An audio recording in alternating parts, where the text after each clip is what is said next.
దేవుని పరిశుద్ధ నామమునకు మహిమ కలుగునుగాక. ప్రభు అయిన యేసుక్రీస్తు నామమున ఈ పునరుద్ధానం పరమ తండ్రిని ఆరాధించుటకు విచ్చేసిన మీ అందరికీ హృదయపూర్వక వందనాలు తెలియచేస్తూ ఉన్నాను. శ్రేష్టమైనటువంటి దైవ సన్నిధిని అనుభవించటం ఇది మన బాధ్యత. ఈరోజు మన చర్చ్కి ఎవరైనా నూతనంగా వచ్చినట్లయితే ముందుగా వారికి ప్రేమపూర్వక స్వాగతాన్ని తెలియచేస్తూ ఉన్నాను. ఈరోజు ఎవరిదైనా బర్త్డే, బ్యాప్టిజం డే, పెద్దవారిది ఎవరైనా వెడ్డింగ్ యానివర్సరీ ఉన్నా వారికి హార్టీ విషెస్ అండ్ కంగ్రాచ్యులేషన్స్ తెలియచేస్తున్నాను. Praise the Lord. ప్రభునందు పిల్లరా, పాడిన పాటలు, చేసిన ఆరాధన, చెప్పబడిన సాక్ష్యములు, వీటన్నిటిని బట్టి దేవునికే మహిమ కలుగునుగాక. ఆమేన్. దేవుని వాక్యాన్ని మనము ధ్యానం చేద్దాం. యోహాను శుభవార్త 4వ అధ్యాయం 1 నుండి 24 వచనాలు మనం చదువుకున్నాం. ఇక్కడ పరిశీలన చేయాలి.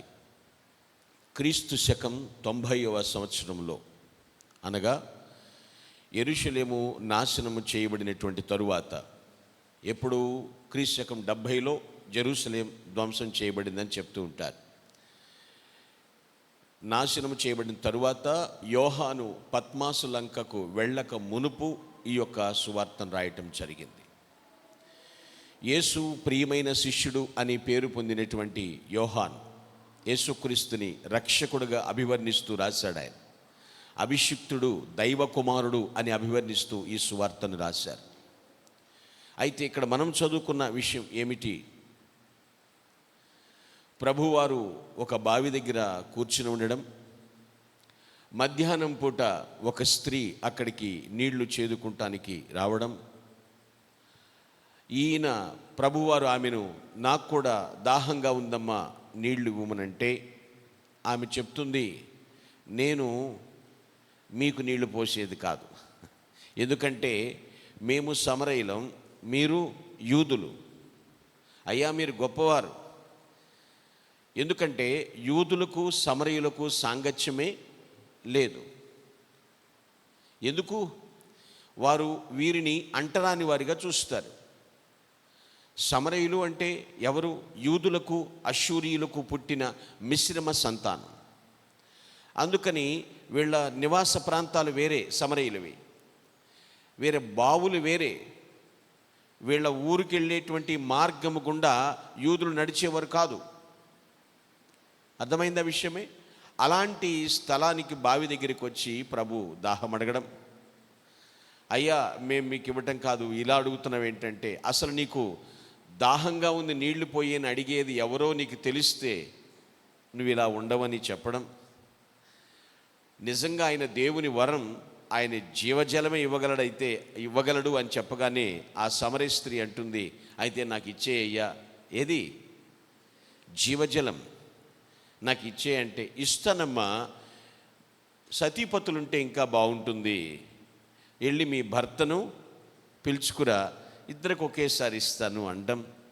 అయ్యా నాకు అసలు భర్త లేడయ్యా అని చెప్పగానే ఆమె అంటుంది, నాకు భర్త లేడని చెప్పగానే ప్రభు వెంటనే అంటాడు, నువ్వు నిజమే చెప్పావు తల్లి, చాలా నిజం మాట్లాడావు.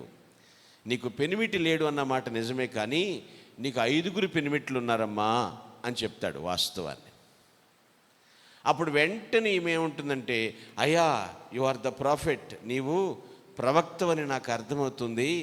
అయితే ఒక విషయం నాకు తెలుసు, ఏమిటంటే మా పితరులు, తాత ముత్తాతలు అంటారు కదా, మా పితరులు కొండ మీద ఆరాధన చేసేవారు, కాబట్టి నాకు అలా గుర్తొస్తుందంటే, ఇప్పుడు నువ్వు కూడా ఆరాధించే కాలం ఉందమ్మా. అయితే వాళ్ళు చేసేది ఎటువంటి ఆరాధన చేస్తున్నారు?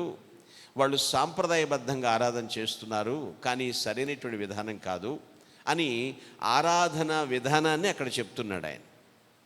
అర్థమైందా విషయమే? Please read verse 23rd and 24th verses. అయితే యథార్థముగా ఆరాధించువారు ఆత్మతోను సత్యముతోను తండ్రిని ఆరాధించు కాలము వచ్చుచున్నది. చూడండి, అక్కడ ఆరాధించేటువంటి పద్ధతిని గురించి తెలియచేస్తున్నాడు. యథార్థంగా ఆరాధించువారు ఆత్మతోనూ సత్యముతోనూ ఆరాధిస్తారు అనేటువంటి మాట తెలియచేస్తున్నాడు. ఈరోజు నేను మీకు ఇచ్చే వాక్యం యొక్క అంశం, today topic of the message, worshipping in the spirit. Worshipping in the spirit, ఆత్మలో ఆరాధించుట. ఆత్మలో ఆరాధించుట. అసలు ఎవరు ఆరాధిస్తారు? తిరిగి జన్మించకుండా ఎవరు దేవుణ్ణి ఆరాధించలేరు. రక్షింపబడకుండా ఎవరు ఆరాధించలేరు. అదేంటండి మరి? దేవుడు ఆరాధనకు యోగ్యుడు అంటే ఇప్పుడు దేవునికి ఆరాధన లేదా అంటే ఆరాధింపబడుతున్నాడు ఆయన. ప్రస్తుతం ఎవరు ఆరాధిస్తున్నారు దేవుణ్ణి? మనల్ని వదిలేయండి పోని, నిత్యము ఎవరు ఆరాధిస్తున్నారు ఆయన్ని? బుక్ ఆఫ్ ఐజియా 6:3 ప్రకారంగా మనం చూస్తే, యెషయా గ్రంథం 6:3 ఏమి సెలవిస్తుంది? వారు సైన్యములకు అధిపతియగు యెహోవా పరిశుద్ధుడు పరిశుద్ధుడు పరిశుద్ధుడు, సర్వలోకము ఆయన మహిమతో నిండి ఉన్నది అని గొప్ప స్వరముతో గాన ప్రతిగానములు చేయుచు ఉండిరి. చూడండి, గాడ్ ఈజ్ గుడ్ అంటాం, గాడ్ ఈజ్ గ్రేషియస్ అంటాం. దేవుడు మంచివాడు, ఆయన స్తుతికి పాత్రుడు. ఏంజిల్స్ ఏం చేస్తున్నారు? నిత్యం ఆయన ఏం చేస్తున్నారమ్మా? ఆరాధిస్తానన్న. పరిశుద్ధుడు పరిశుద్ధుడు, గాన ప్రతిగానం. ఇప్పుడు మనం ఒక వాక్యం చదివితే ఇంకో వాక్యం చదువుతున్నాం మనోళ్ళు, అవునా? ఒక వచనం మనమైతే ఒక వచనం, వాళ్ళు అలా కాదు, పరిశుద్ధుడు పరిశుద్ధుడు పరిశుద్ధుడు అంతే. ఈ భూమి మీద, ఆ తర్వాత పరమందు, first of all on the earth, next in heaven, ఈ రెండు చోట్ల కూడా రక్షింపబడిన వారికి ఒక గ్రేట్ ప్రివిలేజ్ ఉంది. ఏంటో తెలుసా? ఆయన ఆరాధించటం. Praise the lord. ఆయన ఆరాధించటం గొప్ప ఆధిక్యత. దూతల ద్వారా ఆరాధించబడుతున్నాడు, ఇప్పుడు భూమి మీద ఉన్న భక్తుల ద్వారా కూడా ఆరాధించబడుతున్నాడు. అయితే ఏది ఎక్కువ ఇష్టమో అనేది కూడా కొంచెం చూడాలి మనం. అంటే వాళ్ళు ఇష్టం లేదా అని మళ్ళీ మీరు అనొద్దండోయ్, దూతల అంటే ఇష్టం లేదా అనొద్దు. ఐజియాని చూద్దాం ఒకసారి. 51:11 చదువుదాం. యెషయా గ్రంథం 51:11 చదువుదాం. యెహోవా విమోచించిన వారు సంగీత నాదముతో సియోనునకు తిరిగి వచ్చెదరు. నిత్య సంతోషము వారి తలల మీద ఉండును. వారు సంతోషానందము గలవారగుదురు. దుఃఖమును నిట్టూర్పును తొలగిపోవును. ఇక్కడ చూడండి పిల్లరా, ఆయనకి ప్రియమైన ఆరాధన ఏమిటి అంటే, తాను విమోచించిన వారు స్తుతిస్తుంటే ఆయన ఆరాధించబడటం ఆయనకు చాలా ఇష్టం. ఎవరినైతే ఆయన రక్షించుకున్నాడో, ఎవరినైతే ఆయన పాప విమోచన చేసి ఉన్నారో, వారు చేసే ఆరాధనకు చాలా దేవుడు ఇష్టపడతాడండి. మళ్ళీ మీరు ప్రశ్నించవచ్చు, ఏమండి అసలు ఆరాధన అంటే ఏమిటి అంటే, ఇంకా మళ్ళీ మీరు ఓనమాలు అడగవచ్చు. దేవుడు ఏమై ఉన్నాడో అర్థమవుతుందా? ఆయన అసలు ఉనికి ఏమిటి, ఆయన యొక్క లక్షణం ఏమిటి, ఆయన ఏం చేసేవాడు, ఆయన ఏమై ఉన్నాడో అది తెలుసుకుని మన జిహ్వ ఫలాన్ని సమర్పించటం.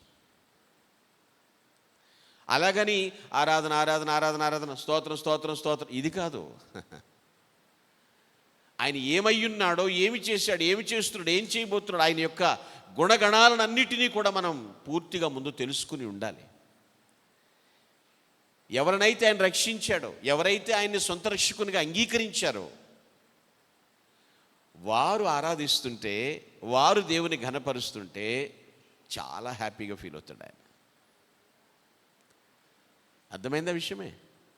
ఇప్పుడు భూమి మీద ఆరాధిస్తున్నాం, తర్వాత మనందరికీ ఉన్న ఏకైక జాబ్ ఏమిటంటే, ప్రొఫెషన్ దేవుణ్ణి ఆరాధించటమే, తండ్రిని ఆరాధించటమే. అదే మనకి దేవుడు ఇచ్చినటువంటిది గొప్ప విషయం. విమోచించిన వారు, వారి తలల మీద నిత్య సంతోషం, నిత్యానందం. ఆయన యందు జన్మించిన వారి హృదయాల నుండి ఆరాధన రావాలి. ఇంకో మాట చెప్తాను, రోడ్డు మీద వెళ్ళే వాళ్ళందరూ ఆరాధించలేరు కదా, అవునా కదండి? ఎవరు దేవుని ద్వారా విమోచించబడ్డారు? నా కొరకు యేసుక్రీస్తు రక్తము చిందించాడు. ఆయన నన్ను కడగటానికే, నన్ను బాగు చేయటం కొరకే ఆయన ఈ భూమి మీద మనిషిగా పుట్టిన దేవుడు అని విశ్వసిస్తారు, వాళ్ళు ఆరాధిస్తారు. అయితే శ్రేష్టమైనటువంటి ఆరాధన అంటే ఏమిటో అని ఇక్కడ ప్రభువు చెప్తున్నాడు. ఎలా ఉంటుంది అది చూద్దాం. 3 విషయాలు ఈరోజు నేను మీతో పంచుకుంటాను పిల్లలు.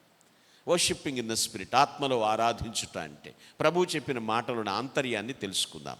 Come to our text, John 4:23 and 24. 23-24 వచనాలు చదువుదాం. అయితే యథార్థముగా ఆరాధించువారు ఆత్మతోనూ సత్యముతోనూ తండ్రిని ఆరాధించు కాలము వచ్చుచున్నది, అది ఇప్పుడును వచ్చేయున్నది. తన్ను ఆరాధించువారు అట్టివారే కావాలని తండ్రి కోరుచున్నాడు. చూడండి పిల్లరా, ఇక్కడ విషయం చెప్తూ మాట్లాడుతున్న మాట ఏమిటి అని పరిశీలన చేస్తే, ఆరాధనకు కావలసిన అర్హతలు ఏంటి ఇక్కడ చెప్తున్నాడు. అర్థమైందా? So first of all, requisite qualifications to worship. Requisite qualifications to worship, ఆరాధనకు కావలసిన అర్హతల గురించి చెప్తున్నాడు. ఇదేంటండి ఆరాధనకు అర్హత ఉండాలంటే? మరి ఇక్కడ మనం తెలుసుకున్న విషయం అదే. దేవుని ఘనపరచటం, ఆయన్ని కీర్తించటం అనేది క్రైస్తవునికి అత్యవసరం అనేది తెలుసుకోవాలి. అంతే తప్ప ఐచ్ఛికం కాదు. It's an emergency, it's not an option. అర్థమైందండి? ఎవరైతే క్రీస్తుని ధరించుకున్నామని చెప్తూ ఉన్నారో, నా లోపల క్రీస్తున్నాడు, నా బయట క్రీస్తు ఉన్నాడు అని చెప్తూ నేర్చుకున్నారో, వారు ఆరాధించటం అనేది అత్యవసరం. అంతే తప్ప ఐచ్ఛికం కాదు. It's not an option, it's an emergency. యథార్థముగా ఆరాధించువారు అంటే యథార్థమైనటువంటి విశ్వాసి దేవుణ్ణి ఆరాధించాలి, ఆరాధించి తీరాలి. అండర్స్టాండ్? అర్థమైందండి?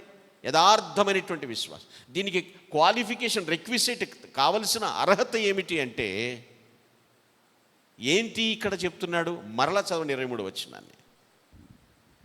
అయితే యథార్థముగా ఆరాధించువారు, అక్కడే మీకు తెలిసిపోతుంది పిల్లలు. ఆరాధించటానికి భౌతిక వస్తువులతో సంబంధం లేదు. ఆరాధించుటకు, దేవుణ్ణి ఆరాధించటానికి గుడులతో సంబంధం లేదు, స్థలాలతో సంబంధం లేదు, భౌతిక సంబంధమైన వస్తువులతో కానీ దేనితో కూడా సంబంధం లేదు పిల్లలు. ఇక్కడ యథార్థముగా ఆరాధించువారు. ఇప్పుడు మీకు అర్థమై ఉంటుంది ఆరాధించడానికి కావలసిన అర్హత ఏమిటి. గుడ్. ఫ్రాంక్నెస్. ఏంటండి? ఫ్రాంక్నెస్, యథార్థత అనేది ఉండాలి ఖచ్చితంగా. నన్ను రక్షించిన దేవుని నేను ఘనపరుస్తున్నాను, నా ఇష్టం వచ్చినట్టు తిరిగేటువంటి పాడైపోయినటువంటి నా జీవితాన్ని బాగు చేసినటువంటి దేవుని నేను కొనియాడుతున్నాను అన్న దానికి ఒక స్థలముతో, ఒక భౌతిక వస్తువుతో సంబంధం లేదు. యథార్థత ఉంటే చాలండి. Praise the Lord. అదే ఇక్కడ మాట్లాడుతున్నటువంటి మాట. Book of 1 Corinthians chapter 12 2nd and 3rd verses. కొరింథీయులకు రాసిన మొదటి పత్రిక 12వ అధ్యాయము 2-3 వచనాలు. మీరు అన్యజనులై ఉన్నప్పుడు మూగ విగ్రహములను ఆరాధించుటకు ఎటు పడిన అటు నడిపింపబడితిరని మీకు తెలియను. అది మీకు తెలుసు, పూర్వం చేసినటువంటి పని. ఇందుచేత దేవుని ఆత్మ వలన మాట్లాడువాడెవడును, దేవుని ఆత్మ వలన మాట్లాడువాడు ఎవడును యేసు శాపగ్రస్తుడు అని చెప్పడనియు పరిశుద్ధాత్మ వలన తప్ప ఎవడును యేసు ప్రభువని చెప్పలేడనియు. యేసు ప్రభువు అని చెప్పలేడు. అండర్స్టాండ్? యేసు ప్రభువు అని చెప్పాలి అంటే, హీ ఈజ్ ద లార్డ్ అని చెప్పాలంటే పరిశుద్ధాత్మ వలన తప్ప. కొన్ని ఎదిరించని శక్తులు ఉన్నాయి లోకంలో. ఇక్కడ అదే మాట్లాడుతున్నటువంటి మాట. ఎదిరించని ప్రభావాలను ఇకపై పని చేయకూడదు అని చెప్తున్నాడు ఇక్కడ. అంటే దేవుని ఆత్మ మనలో పని చేయటం అంటే ఎంత గొప్ప విషయం. ఒకవేళ దేవుడు మనకిచ్చినటువంటి ఆత్మ మనలో పని చేయకపోతే నిజ విశ్వాసంతో దేవుని ఆరాధించలేము. ఏదో నమ్మేవండి. దేవుని ఆత్మ మనలో పనిచేస్తూ ఉంటే నిజ విశ్వాసంతో దేవుని ఆరాధిస్తూ ఉంటాం. హల్లెలూయా. దట్ ఈస్ ఫ్రాంక్నెస్, యథార్థత. రిక్విసైట్ క్వాలిఫికేషన్ ఏమిటంటే ఇక్కడ ఫ్రాంక్నెస్, యథార్థత ఉండాలి. పిల్లలు ఆలోచించాలి. ప్రభువును నేను ఆరాధించాలి అన్న కోరికను దేవుడు మన హృదయంలో పెడతాడు.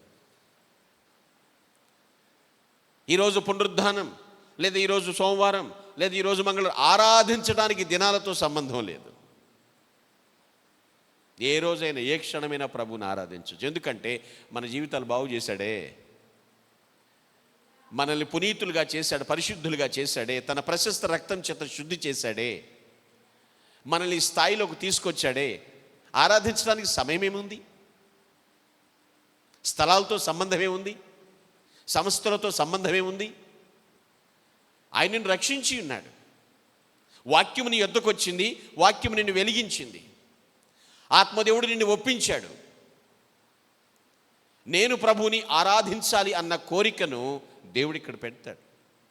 అయితే యథార్థంగా ఆరాధించాలి. అదే రిక్విజిట్ క్వాలిఫికేషన్. అదే ప్రభు ఇక్కడ మాట్లాడుతున్నటువంటి మాట కూడా. వర్షిప్పింగ్ ఇన్ ద స్పిరిట్, ఆత్మలో ఆరాధించుట అనేటువంటి విషయంలో చూస్తే మొట్టమొదటిగా ఆరాధనకు కావలసిన అర్హతను మనం చూసాం. ఏంటది? ఫ్రాంక్నెస్, యథార్థత ఉండాలి. వాళ్ళు పక్కనోళ్ళు స్తోత్రం స్తోత్రం స్తోత్రం అన్నారు, నువ్వు కూడా స్తోత్రం స్తోత్రం స్తోత్రం. ఏంటది?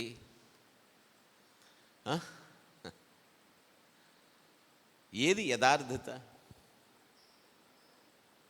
నిజముగా రక్షింపబడినటువంటి ప్రతి ఒక్కరు కూడా నేను ప్రభువుని ఆరాధించాలి, నా దేవుని సన్నిధిని నేను అనుభవించాలి అనేటువంటి తృష్ణతో మండిపోతా రగల్చబడుతూ ఉంటారు వాళ్ళు. Second thing, come to our text, John 4:24. Read again. యోహాను 4:24 మరలా చదువుదాం. దేవుడు ఆత్మ గనుక ఆయనను ఆరాధించువారు ఆత్మతోనూ సత్యముతోనూ ఆరాధింపవలెనను. ఇక్కడ చూడండి, తండ్రిని ఎలా ఆరాధించాలో ఇక్కడ చెప్తున్నటువంటి విషయం అర్థమవుతుందండి. So secondly, rules of worship, ఆరాధన యొక్క నియమాలు. దేనికైనా రూల్స్ ఉంటాయి కదండి. రూల్స్ను పాటించాలా వద్దండి? అవునా కదా? ఒబే చేయాలి, మనం ఖచ్చితంగా లోబడాలి. ఇక్కడ రూల్స్ ఆఫ్ వర్షిప్, ఆరాధన యొక్క నియమాలు చెప్తున్నాడు. మరలా చదవచ్చునన్న 24. దేవుడు ఆత్మ గనుక ఆయనను ఆరాధించువారు ఆత్మతోనూ సత్యముతోనూ ఆరాధింపవలెను అనెను. చూడండి, యేసుక్రీస్తు మనల్ని ఆజ్ఞాపిస్తున్నాడు. ఏమని? ఆత్మతోనూ సత్యముతోనూ ఆరాధించాలి. లిజన్, దేవుడు ఆత్మస్వరూపి. దేవునికి ఒక రూపం పెట్టలేం మనం. అదేంటండి మరి? ఫోటో వేస్తున్నారు కదా, ఒక చిత్రకారుడు వేశాడు, దాన్ని ఫాలో అవుతున్నారు. ఒక సింబాలిక్గా ఒక క్రాస్ ఉంటుంది మనకి, అర్థమైందండి? అలాగని క్రాస్ ఈజ్ నాట్ అన్, అది ఒక విగ్రహం కాదు. మరలా అర్థమవుతుందండి? క్రాస్ పెట్టుకుని దేవుడు అని చెప్పడం కాదు, ఇట్స్ సింబాలిక్. దేవుడు ఆత్మస్వరూపి. అలాగే మనిషి కూడా ఆత్మజీవియే. అర్థమవుతుందండి? మనిషి కూడా ఆత్మజీవియే. దేవుణ్ణి ఆరాధించేటప్పుడట, ప్రభువుని మనము ఆరాధించేటప్పుడు, ఏ మనిషి అయితే దేవుని ఆరాధించినప్పుడు అతని ఆత్మ దేవుని ఆత్మతో సన్నిహిత సహవాసం కలిగి ఉంటుంది. అండర్స్టాండ్? అర్థమైందా? నువ్వు యథార్థంతో ఆరాధిస్తున్నప్పుడు నీ ఆత్మ దేవుని ఆత్మతో సన్నిహిత సహవాసం కలిగి ఉంటుంది. ఇంకా మీకు అర్థం కావడానికి చెప్తాను. మనం ఆరాధించేటువంటి సమయంలో దేవుని హృదయము మన హృదయము పెనవేసుకుని ఉంటాయి. Praise the Lord. మనకు ఒక వాక్యం గుర్తొస్తుంది, దావీదు హృదయము యోనాతాను హృదయము కలిసిపోయేను అనేటువంటి మాట చదువుతాం. దావీదు దేవుని ఆరాధించేవారు, యోనాతాను. అర్థమవుతుందండి? నిజమైనటువంటి యథార్థమైనటువంటి ఆరాధన చేస్తూ ఉన్నప్పుడు ఆయన హృదయం నీ హృదయం పెనవేసుకుని ఉంటాయి. ఆత్మతో ఆరాధించాలి. It's one of the rules of worship చూస్తున్నాం మనం. రెండో విషయం ఏమంటున్నాడు? సత్యముతో ఆరాధించాలి అంటున్నాడు. ట్రూత్. అర్థమవుతుందండి? సత్యం ఏమిటి? దేవుడు అంటే ఏమిటి? వాక్యం. వాక్యానుసారంగా మనం ఆరాధించాలి. అర్థమైందా విషయమే? వాక్యానుసారంగా, వాక్య విరుద్ధంగా మనం ఆరాధించటం కాదు. నా మీదకి ఆత్మ వచ్చింది, నేనేం చేస్తున్నా నాకు తెలియట్లేదని వెళ్ళిపోయి ఎదుటోళ్ళ బట్టలు పీకేయడం కాదు. దేవుడు అల్లరికి కర్తకాడు, ఆత్మ అల్లరికి కర్తకాడు. నువ్వు దేవుని ఎంజాయ్ చేస్తున్నావు, చప్పట్లు కొట్టుకో, సంతోషం, ఆరాధించు, దేవుణ్ణి ఆరాధించు. చప్పట్లు కొట్టడం ఎంత ప్రాముఖ్యమో మోకరించటం కూడా అంతే ప్రాముఖ్యం. స్తోత్రాలు చేయటం ఎంత ప్రాముఖ్యమో చేతులెత్తడం కూడా అంతే ప్రాముఖ్యం. అన్నీ ఉన్నాయి. ఎందుకనంటే ఇవన్నీ బైబిల్లో ప్రస్తావించబడ్డాయి. సత్యముతో ఆరాధించుట. ఎస్, దేవుని ఆత్మ, నీ ఆత్మ సన్నిహిత సహవాసం కలిగి ఉండటం, నీ హృదయం దేవుని హృదయం పెనవేసుకుని ఉండటం.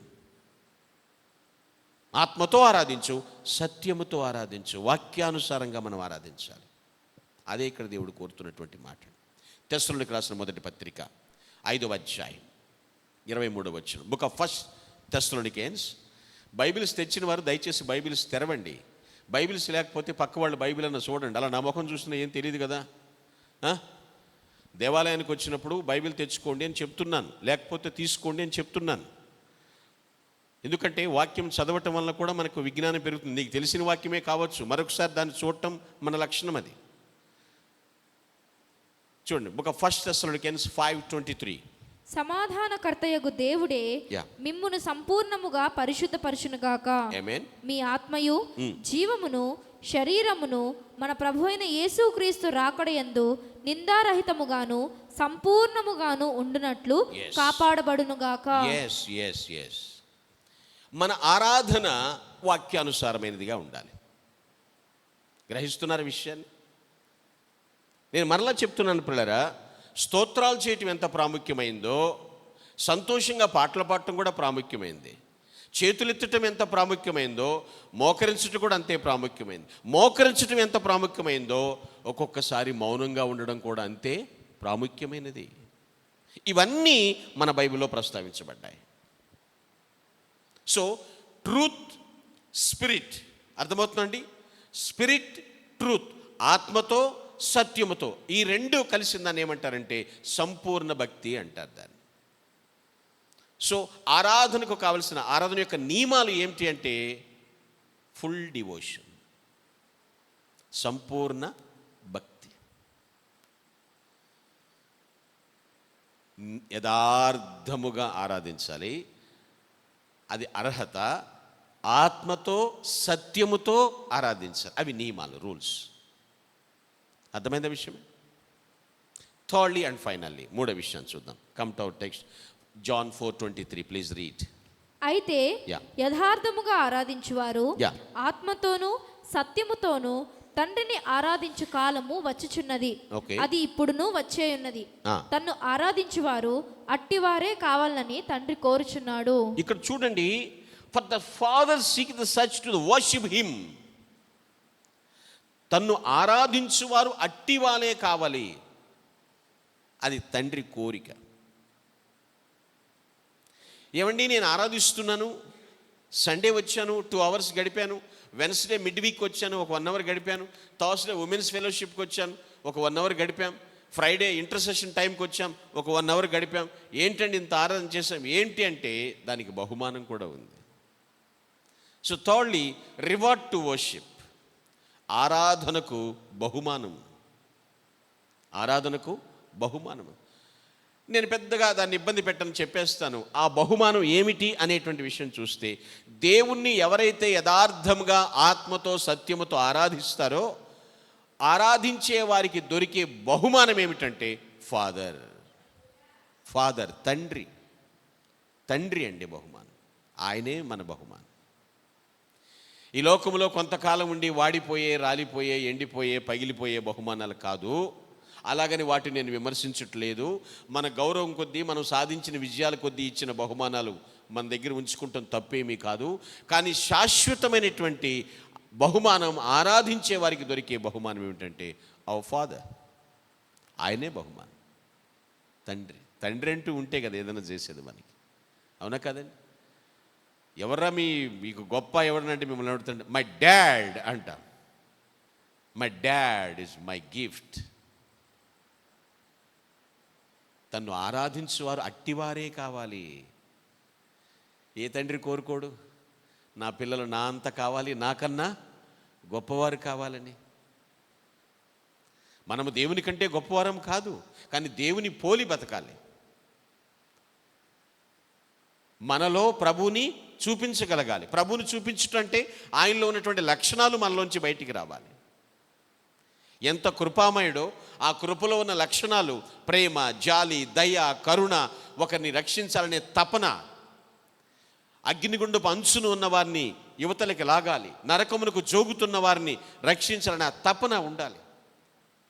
నిజంగా మనం ఆరాధిస్తే మనకు దొరికే బహుమానం ఏంటంటే మన తండ్రి తర్వాతే అంటాం కదా ఏదైనా సరే, ఆయనే బహుమానం అండి. తన్ను ఆరాధించు వారిని, ఎవరెవరైతే దేవుని ఆరాధిస్తున్నారో వారిని దేవుడు తన సన్నిధితో ఆశీర్వదిస్తాడు. Blessed with his presence.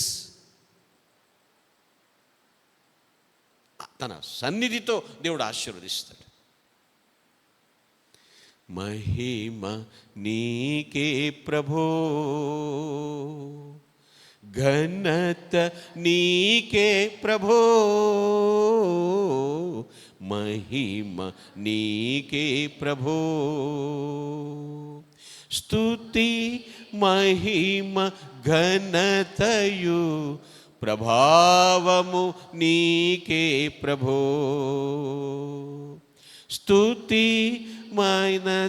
ఘనతయు ప్రభావము నీకే ప్రభో,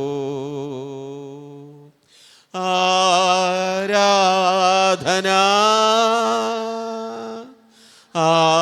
ఆరాధనా ఆరాధనా ఆరాధనా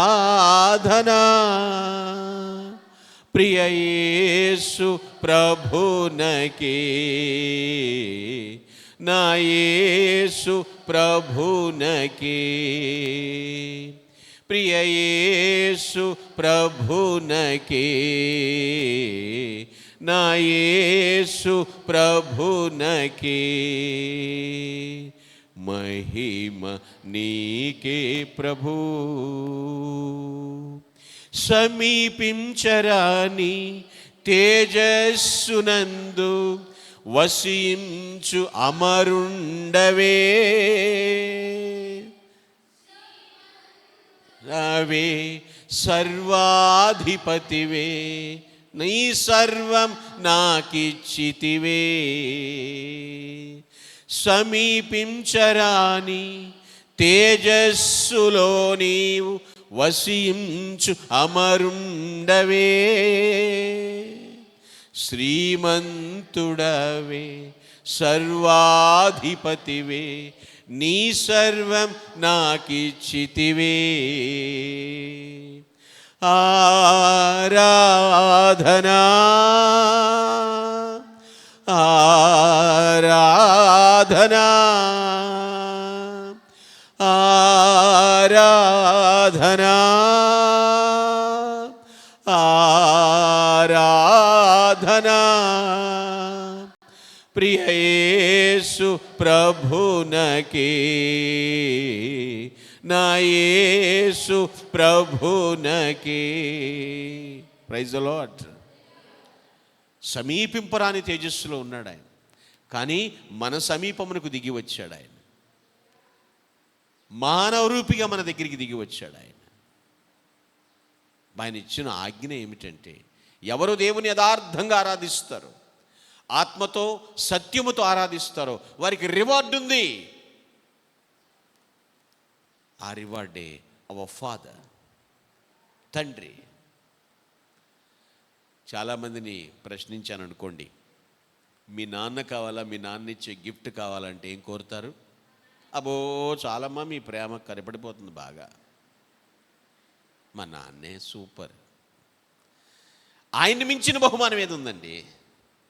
అందులో ఎస్పెషల్లీ ఆడపిల్లలు, నాన్న కూతుళ్ళు. అవును, దేవునికి అందరూ సమానమే. Praise the lord. చెడ్డవారి కొరకు వర్షం కురిపిస్తున్నాడు, మంచివారి కొరకు. అవునా కదా? కుదరదని నువ్వంటే ఆగుతాడా? లేదు. మనము చేయాల్సిన భక్తి మనం చేయటం అంతే. ఆయనే మన బహుమానం. తను ఆరాధించువారు అట్టివారే కావాలని ఆయన కోరుచున్నాడు. సామ్ 22:3, కీర్తన 22:3 చదువుదాం. నీవు ఇజ్రాయేలు చేయి స్తోత్రముల మీద ఆసీనుడవై ఉన్నావు. చాలు. ఇప్పుడు ఇక్కడ ఆ ఇజ్రాయేలీయులు ప్లేస్లో నీ పేరు పెట్టుకో. ఇష్టం లేదా?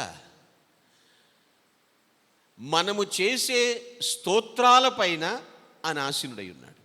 అంటే ఆయన కుర్చీ లెక్క కాదండోయ్. మళ్ళా చెప్తాను, మనోళ్ళు ఏ కేక లాగుతుంటారు ఒక్కొక్కళ్ళు. స్తోత్రముల పైన ఆసీనుడు, స్తుతి స్తోత్ర సింహాసనాసీనుడు ఆయన. ఎన్ని గడ్డు పరిస్థితులు ఉన్నప్పటికీ కూడా, అంధకార గడియల్లో కూడా ఆయన ఎప్పుడు సింహాసనాసీనుడే. Praise the lord. అర్థమైందా విషయమే? మనకుంటాయి గడ్డు పరిస్థితులు, క్లిష్ట పరిస్థితులు, సంక్లిష్ట పరిస్థితులు అన్నీ మనకుంటాయి, కానీ దేవునికి ఉండవు. ఏ సమయమైనా ఆయన సింహాసనాసీనుడే. ఇజ్రాయేలీయులు చేసే స్తోత్రమే సింహాసనాసీనుడై ఉన్నాడు. రక్షింపబడిన జనాంగం మనం చేసే స్తోత్రాల మీద కూడా ఆయన ఆసీనుడై ఉన్నాడు. ఆయనే మన బహుమానం. తండ్రి దేవుడు తన ప్రజల నిమిత్తం ఈ భూమి మీదకి వచ్చాడు.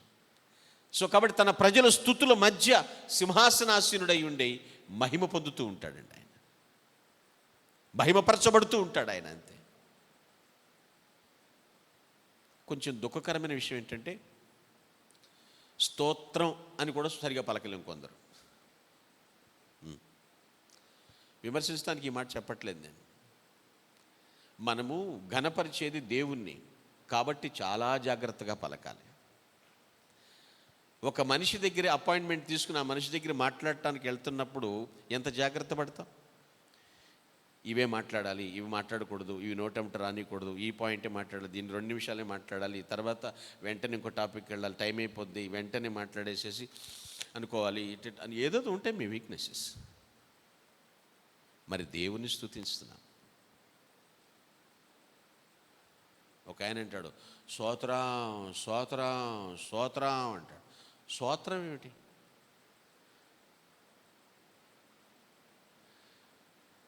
ప్రైజ్ ద లార్డ్ అని చెప్తున్నాం కదా. ఆ స్పీడ్లో ఫ్రై ద లార్డ్ అంటున్నాడు. విన్నాను.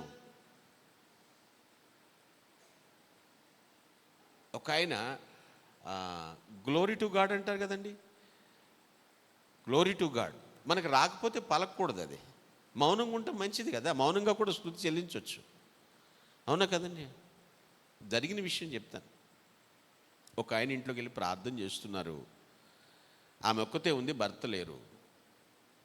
ప్రార్థన చేస్తున్నప్పుడు ప్రార్థన ఆటంకంగా ఉంటుందేమో, బయట డిస్టర్బెన్స్ వస్తుందేమో అని చెప్పేసి తలుపాడ్ల దగ్గరికి వస్తే ఈయన గ్లోరీ టు గాడ్ డోరే డోరే డోరే అంటున్నాడట. ఎలా ఉంటుంది ఆ పదం?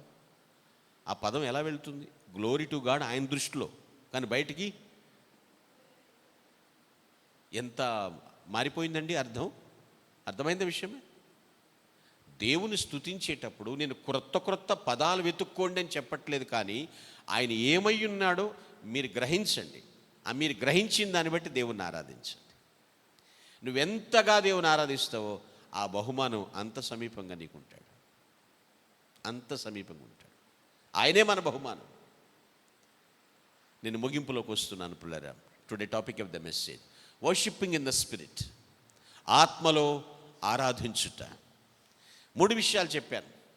First of all requisite qualifications to worship. ఆరాధనకు కావలసిన అర్హతలు చెప్పాను.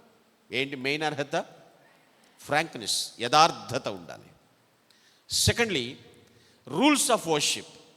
ఆరాధన యొక్క నియమాలు ఏముండాలి? ఫుల్ డివోషన్, సంపూర్ణ భక్తి నియమం. ట్రూత్ అండ్ స్పిరిట్ అన్నమాట. దానికి నేను సంపూర్ణ భక్తి అని చెప్తున్నాను. Thirdly and finally reward to worship. ఆరాధనకు బహుమానం ఎవరంటే ఫాదర్, తండ్రి. ఆయనే మన బహుమానం. ఆయనే నీకుంటే ఇంకెందుకు ఇవన్నీ? అర్థమైందని విషయమే. దాత గొప్ప, దానం గొప్ప?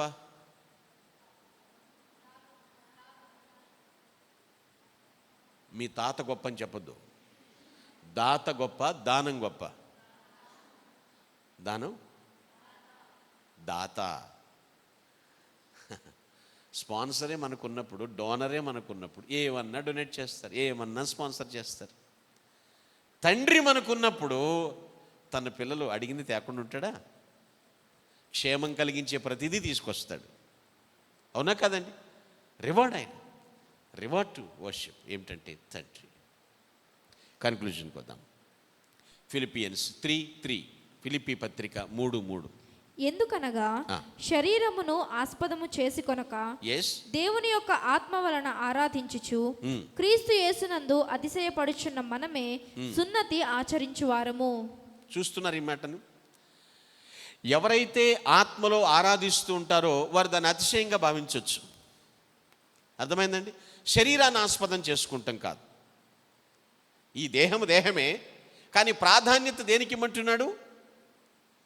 ఆత్మతో ఆరాధించుట, ఆత్మలో ఆరాధించు. ఎవరైతే ఆత్మలో ఆరాధిస్తారో అటువంటి వారు అతిశయపడవచ్చు అని చెప్తున్నాడు ఇక్కడ. పౌలు ఫిలిప్పీ సంఘానికి ఉత్తరం రాస్తాడు. అప్పుడు ఎక్కడున్నాడు ఆయన? జైల్లో ఉన్నారు. చెరసాలలో ఉండి ప్రభునందు ఆనందించుడి, ఎల్లప్పుడూ మరలా చెప్పుదును ఆనందించుడి అంటాడు. ఆ ఆనందం ఎక్కడి నుంచి వస్తుంది? ఆయనకి తండ్రిని ఆరాధిస్తున్నాడు. దాని విషయంలో అతిశయంగా భావిస్తున్నాడు. అది గడ్డు పరిస్థితులు అయినప్పటికీ కూడా ఆరాధించుట మానలేదు. హల్లెలూయా! ఆరాధించటం మానలేదు. అయ్యో నేనేంటి ఇక్కడ ఉండడం ఏంటి? నో, అలా లేదు. ఆత్మలో ఆరాధించటాన్ని అతిశయంగా భావించండి.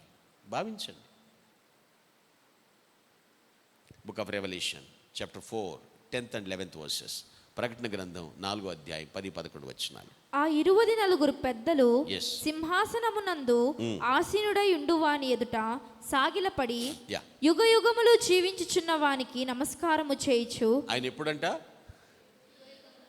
ఈ యుగమే కాదు, యుగ యుగములు ఆయన జీవించువాడు. ఆయనకి నమస్కారం చేస్తూ సాగిలపడి, ప్రభువా మా దేవా నీవు సమస్తమును సృష్టించితివి. నీ చిత్తమును బట్టి అవి ఉన్నాయి, దానిని బట్టి సృష్టింపబడెను కనుక నీవే మహిమ ఘనత ప్రభావములు పొందనర్హుడవని చెప్పుచు తమ కిరీటములను ఆ సింహాసనము ఎదుట వేసిరి. తమ కిరీటములను ఆ సింహాసనం ఎదుట పడేశారు. దేవుని దగ్గరికి వచ్చినాక ఇక్కడ ఘనతలు ఉండొచ్చా మనకి? ఏమండి? దేవుని దగ్గరికి వచ్చి నాకు కిరీటం అంటే ఘనత అనుకుందాం. ఇక్కడ ఏం చేయాలి? వాటిని పడేసేయాలి. అంతే తప్ప ఇక్కడ నువ్వు నన్ను సారణమేంటి, మనమేంటి అనేది ఇక్కడ ఉండదు. ఇక్కడంతా కూడా సోదరి సోదరుడు, బ్రదర్ సిస్టర్. ఇక్కడ కిరీటాలు ఉండవు. ఎందుకంటే కిరీటధారి సిలువధారి ప్రభు అక్కడే. Praise the Lord. వాళ్ళు ఏం చేశారు? ఆ కిరీటాలు ఇక్కడ పడేశారు. అందుకనే దేవాలయానికి వచ్చినాక ఎంత గొప్పవాళ్ళు అయినప్పటికీ కూడా చేతులు దగ్గర పెట్టుకుని వినయమనస్కులై ఆరాధిస్తాను. బయట మీ క్యాడర్స్ మీకే, మీ డిజిగ్నేషన్స్, మీ డిగ్నిటీ మీదే. కానీ దేవాలయంలో ఆయన ఆరాధించేటువంటి సందర్భంలో, ఆరాధించేటువంటి స్థలంలో మన అతిశయాలు, మన కిరీటాలు ఇక్కడే పడేసేయాలి. ఆయన సింహాసనం ముందు పడేసారు. వాళ్ళు పడేశారు. ఇక్కడ లేవు ఈ విషయాలు కలిసి. ఆత్మలో ఆరాధించటం. మన కిరీటాలు పడేసామా? పడేయకుండానే ఆరాధిస్తున్నామా? Do you know who am I అంటాడు. ఏమనుకున్నావు నేనంటే? నువ్వెవడికైతే ఏంటి, నువ్వెవరైతే మాకెందుకు? అర్థమైందండి? If you are the son of the God, you are son of God, నువ్వు దేవుని కుమారుడు అయితే వాడు ఆరాధించు. Worship him. ఆయన ఆరాధించు. అంతే చెప్ప. ఇక్కడ నీ అతిశయం, ఇక్కడ నీ కిరీటం, ఇక్కడ నా క్యాడర్, ఇక్కడ నా డిగ్నిటీ ఈ ఉండదు. ఇక్కడ దేవుని స్థలంలో వీఆర్ ఆల్ ఈక్వల్. అందరూ సమానం. We are children of God. దేవుని పిల్లలం మనమందరం. ఇది తెలుసుకోవాలి విషయాన్ని. మరి నీ జీవితంలో దేవుని ఎలా ఆరాధిస్తున్నావు? ఈ సంఘంతో కూడినప్పుడు దేవుణ్ణి ఆరాధించటం, స్తుతించటం నీ జీవితంలో ఒక ప్రాధాన్యతగా ఉందా? ఆరాధించడానికి నువ్వు ప్రయారిటీ ఇస్తున్నావా? ఎంతసేపు నేను చెప్పింది వినాలి, నాదే కరెక్ట్, నేనే మోనార్క్ అంటే కష్టం. అది దేవుడు మెచ్చడు దాన్ని. ఆయన మహింపరచు ముందు, అంతే తప్ప నా దగ్గర సబ్జెక్ట్ ఉంది, నేను చెప్పేస్తాను, నేను బోధించేస్తాను, నువ్వు వినాల్సిందంటే ఎవడంటాడు? దేవుని ఆరాధించు, ఆయన్ని గణపరచు. ఒకవేళ ఇప్పటి వరకు ఆరాధించడానికి నువ్వు ప్రాధాన్యత ఇవ్వకపోతే ఇప్పుడే మార్పు చెందాలి. ఎందుకంటే తనను ఆరాధించే వారి కోసం దేవుడు అన్వేషిస్తున్నాడు. ఆ అన్వేషిస్తున్న దేవుని దృష్టిలో నువ్వు పడు. ఇప్పటివరకు నీ గమనం వేరేమో, నీ దిశ మార్చుకో. ఆయన అన్వేషణ చేస్తున్నప్పుడు నువ్వు ఆయనకి కనపడాలి. నువ్వు ఆయన సన్నిధిని ఆకర్షించు. అయ్యా నేనున్నాను నిన్ను ఆరాధించేటట్టానికి, నేను నిన్ను ఆరాధించేదాన్ని అయ్యా, నిన్ను ఆరాధించేవాడిని అయ్యా. ఆయన సన్నిధిని ఆకర్షించు. ఎందుకంటే నిజంగా ఆయన ఆరాధించే వారి కోసం ప్రభు ఆయన అన్వేషిస్తున్నాడు. గమనానికి వచ్చేటువంటి విధంగా ప్రయత్నించు. ఎప్పుడో కాదు, ఈరోజే, ఇప్పుడే ఆయన ఆరాధించుట కొరకు కొంత టైం తీసుకో. తప్పు లేదు, వాయిదా వేయొద్దు. వర్షిప్పింగ్ ఇన్ ద స్పిరిట్, ఆత్మలో ఆరాధించుట.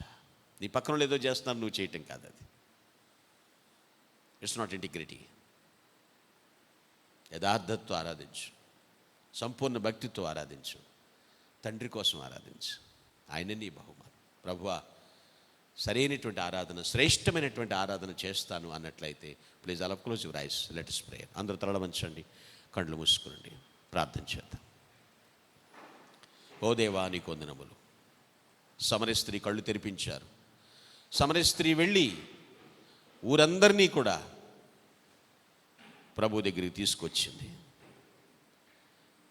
సంప్రదాయబద్ధమైనటువంటి ఆరాధన చేయలేదు ఆమె, యథార్థమైనటువంటి ఆరాధన, ఆత్మతో సత్యముతో ఆరాధించి తండ్రిని సొంతం చేసుకుంది. ఎస్, నీకు కనువిప్పు కలిగిందా? ఇంకా నీ కిరీటాలు ఇక్కడే పెట్టుకుని, నీ అతిశయాలు ఇక్కడే పెట్టుకుని నన్ను చూడరేంటి, నాకు నమస్కారం పెట్టరేంటి, ఇవన్నీ కూడా వదిలేయి, ఇక్కడ వదిలేసేసి ప్రభువా నేను శ్రేష్టమైనటువంటి ఆరాధన చేస్తాను అన్నట్లయితే నీ కుడి చేయి పైకెత్తి దేవుని స్తుతించు. Lord forgive me, please give one chance for me. సిగ్గుపడద్దు చేయెత్తటానికి. నేను చేయెత్తితే వారేమనుకుంటారు, వీరేమనుకుంటాను ఫీల్ అవ్వాల్సిన పని లేదు. వాక్యానుసారంగా నేను ఆరాధిస్తాను అన్నట్లయితే please raise your right hand and praise God joyfully. Thank you, thank you my dear brothers and sisters. మీ చేతులు దించండి, please put down your hands. మీకోసం ప్రార్థిస్తాను. సార్వభౌముడానికి స్తోత్రాలయ్యా, సర్వోన్నతుడానికి స్తోత్రాలు. ఈరోజు ఆత్మలో ఆరాధించటం అంటే ఏమిటి మీరు మాతో మాట్లాడారు. దాని ప్రకారం తండ్రి నిన్ను ఆరాధిస్తామని ఈ క్రిస్మస్ సీజన్లో, క్రిస్మస్ అంటేనే క్రీస్తుని ఆరాధించుట, నిన్ను ఆరాధించేటువంటి పనిలో మేము యథార్థంగా ఉంటామని తీర్మానించుకున్న ప్రతి తీర్మానములు స్థిరపరచండి. చేతులెత్తిన వారిని ప్రత్యేకంగా ఆశీర్వదించండి.